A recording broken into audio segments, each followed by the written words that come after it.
السلام علیکم ورحمۃ اللہ وبرکاتہ۔ میں سید ابرار نقوی آپ کی خدمت میں حاضر ہوا ہوں۔ علم رمل کے بارے میں چلتے ہیں۔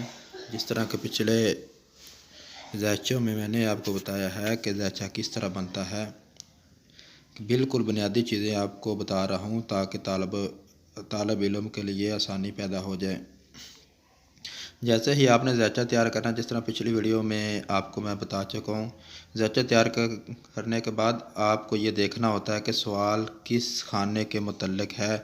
مثلا کہ شادی کا سوال ہو تو وہ خانہ نمبر یہاں سے آپ دیکھیں گے کہ وہ بن رہا ہے 7واں، اولاد کے بارے میں ہو تو وہ بن رہا ہے 5واں۔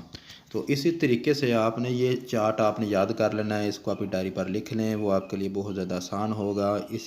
یہی چارٹ سے آپ کو مدد ملے گی۔ تو چلتے ہیں اس کے بارے میں کہ یہ چارٹ ہے کہ پہلا جو خانہ ہوتا ہے وہ سائل کا خود اپنا ذاتی خانہ ہوتا ہے۔ اس سے اب اس کی جسمانی صحت کے متعلق پتہ چلتا ہے، اس کے حالات کے متعلق پتہ چلتا ہے، اس کے بارے میں پتہ چلتا ہے۔ دوسرا خانہ ہوتا ہے آمدنی کا، خرچ کا، جیب خرچ کا، مال و دولت کا۔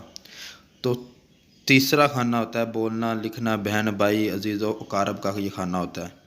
تو اسی طریقے چوتھا خانہ ہوتا ہے کہ اپنا گھر ہوتا ہے، بیت الارض سے کہتے ہیں، والدین، ہمارا گھر میں جو ہے وہیں۔ تو پانچواں خانہ ہوتا ہے اولاد کا، مشوق کا۔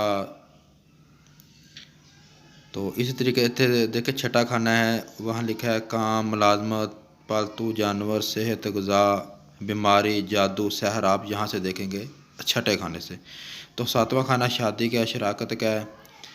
تو اس کے بعد آٹھواں خانہ ہے یہ انسان کے انشورنس، ٹیکس، وراثت، جنسی معاملات، بیت الخوف بھی اسے کہتے ہیں۔ اس کے بعد نواں خانہ ہے، نویں خانے کی بات کرتے ہیں۔ نویں خانے کی بات کرتے ہیں تو نویں خانہ آپ دیکھیں کہ جو سفر کا ہوتا ہے، تعلیم کا ہوتا ہے، عملیات کا ہوتا ہے۔ اسی سے پتہ چلتا ہے کہ بندہ باہر جائے گا یا نہیں جائے گا، بیرون ملک میں اس کا سفر ہوگا یا نہیں ہوگا۔ تو چلتے ہیں 10ویں خانے کی طرف۔ تو اس کو کہتے ہیں بادشاہ کا خانہ۔ جس طرح یہ ہمارے ملک میں ہوتا ہے کہ اگلے سال وزیر اعظم کون بنے گا۔ عزت کا خانہ یہ ہوتا ہے کاروبار کا خانہ، اسے کہتا ہے جو بھی سوال ہوا ہم یہاں سے دیکھے تھے۔ اس کے بعد 11واں خانہ خواہشات کا، امید کا خانہ، دوست کا خانہ اسے کہتے ہیں، تعلقات کا کہتے ہیں۔